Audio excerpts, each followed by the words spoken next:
प्यारे दोस्तों, जामपुर गांव के पास एक बहुत बड़ा पहाड़ी जंगल था।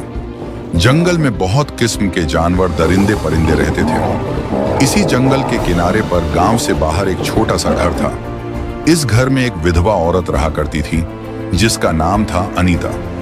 अनीता की उम्र लगभग 24-25 साल के करीब थी और उसका पति 2 साल पहले पेट की बीमारी के कारण इस दुनिया से चला गया था। अनीता बेसहारा थी। उसके पास अब कोई सहारा नहीं था। वो जंगल से लकड़ियां तोड़कर लाती और उन्हें बेचकर अपना गुजारा कर रही थी। वो बहुत गोरी चिट्टी औरत थी, सुंदर थी, सुशील थी, लेकिन हर वक्त उसके ऊपर गम सा सवार रहता था, क्योंकि गांव के कुछ लोग उसकी खूबसूरती और उसके अकेलेपन का फायदा उठाना चाहते थे। उसके साथ छेड़खानी भी करते थे, पर अनीता ने कभी किसी की बात का बुरा नहीं मानती थी। उसकी जिंदगी का मकसद बस अपनी जरूरत को पूरा करना था और किसी दिन काटने ही रह गया था।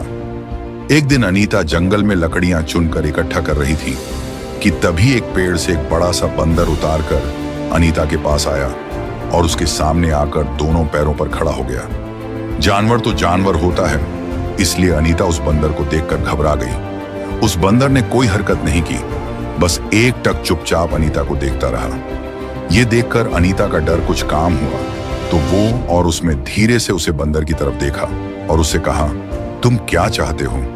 अनीता के बोलने पर बंदर ने कुछ नहीं कहा, बस चुपचाप निगाहें नीची कर ली, जैसे वो अनीता की बात समझ रहा हो। अनीता को जैसे खेल मिल गया हो। वो लकड़ियों को भूल गई, अब उसे देखकर मुस्कुराने लगी। लेकिन फिर वह थोड़ी देर के बाद अपनी लड़कियों के काम में लग गई। लेकिन वो बंदर वैसे ही बैठा उसे देखता रहा। जब अनीता अपनी लकड़ियों को इकट्ठा करने लगी तो वो बंदर आकर उसके साथ लकड़ियां इकट्ठी करवाने लगा और उसकी मदद करने लगा। अनीता हैरान रह गई। उसने डरते डरते बंदर के ऊपर हाथ फेरने की कोशिश की, लेकिन डर की वजह से हाथ नहीं लगाया। लेकिन उससे बातें करने लगी और कहा, तू तो बहुत समझदार है। उस दिन से जब भी अनीता जंगल में लकड़ियां लेने जाती, वो बंदर रोजाना अनीता के पास आने लगा।